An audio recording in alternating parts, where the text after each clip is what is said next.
એક નાનકડા ગામમાં રમેશ નામનો ગરીબ ખેડૂત રહેતો હતો.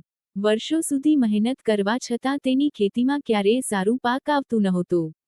ઘરનું ગુજરાન મુશ્કેલથી ચાલતું. ગામના વડીલો કહેતા કે, વિહતમા પર વિશ્વાસ રાખ, તે તારી જરૂર સાંભળશે.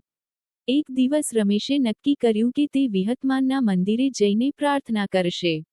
સવારથી ઉપવાસ રાખીને, પગપાળા દૂર આવેલ મંદિર સુધી ગયો. મંદિરમાં દીવો પ્રગટાવ્યો, માથું ટેક્યું અને આંખોમાં આંસુ સાથે બોલ્યો, માતા, હું મહેનત કરું છું, પણ સફળતા મળતી નથી. હવે તું જ મારી મદદ કર. તે રાતે રમેશને સ્વપ્ન આવ્યું.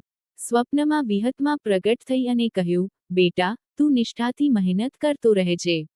આવતીકાલે તારા ખેતરના ઉત્તર ખૂણે ખોદજે. સવારે ઉઠીને રમેશે એ જ કર્યું. ખોદતા ખોદતા તેને જમીનમાંથી જૂનું કુંડું મળ્યું, જેમાં ચાંદીના સિક્કા અને પ્રાચીન દાગીના હતા. રમેશની ગરીબી દૂર થઈ ગઈ, પણ તે ગરવીલો બન્યો નહીં. તેણે ગામમાં મંદિર સુધારાવ્યું, ગરીબોને દાન આપ્યું અને દર વર્ષે વિહતમાનનો મહોત્સવ રાખવા લાગ્યો.